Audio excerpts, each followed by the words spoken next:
नमस्कार बच्चों, इस वीडियो लेक्चर में हम लोग डिस्कस करेंगे क्लास 8th के multiple choice questions.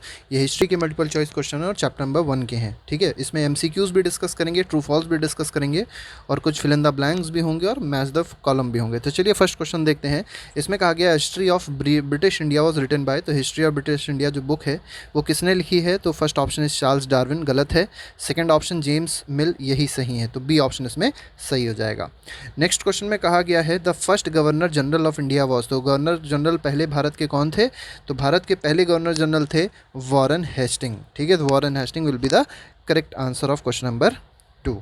Next question number 3 देखते हैं। The national archives of India came up in the year. अब आपको बताना है किस ईयर में नेशनल आर्काइव्स ऑफ इंडिया आई भारत में। ठीक है, तो यहाँ पर दिया गया 1920s में आई, 1930s, 1940s या 1950s। तो इसका जो करेक्ट आंसर है वो क्या है? 1920s is the correct answer. तो आर्काइव्स जो है, national archives of India Britishers लेके आए थे 1920s में। ठीक है, next is question number 4। Question number 4 में कहा गया the world calligrapher means. Calligrapher का मतलब क्या होता है ये आपको बताना है।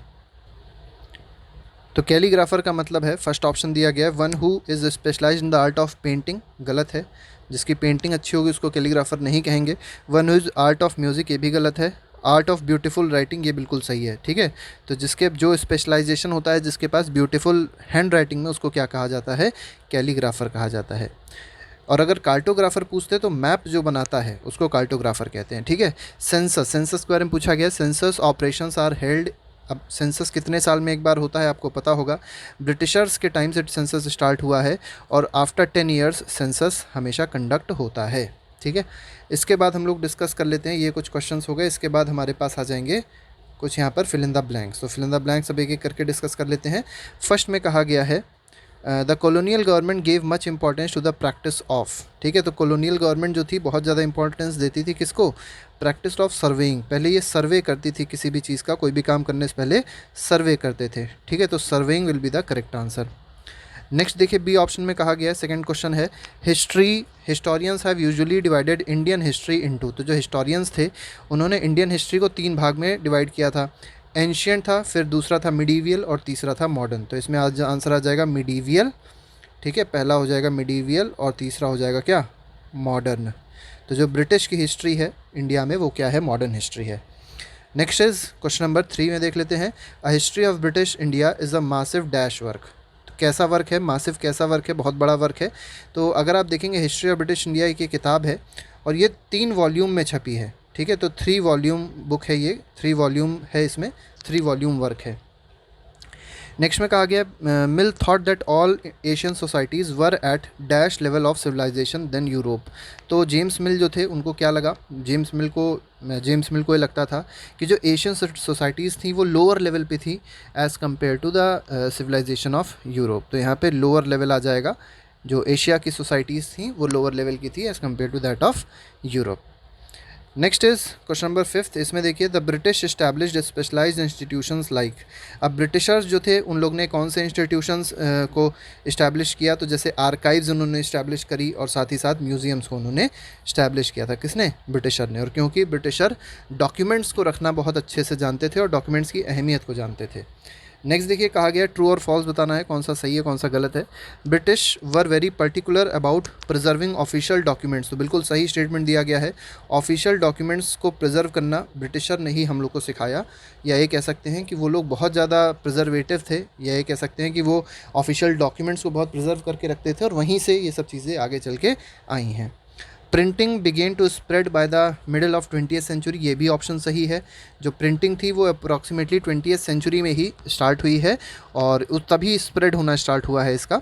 ठीक है, नेक्स्ट में थर्ड में देखिए कहा गया है, अब इसके आंसर्स आप मत देखिएगा, आंसर्स गलत भी दिए हैं कई सारे।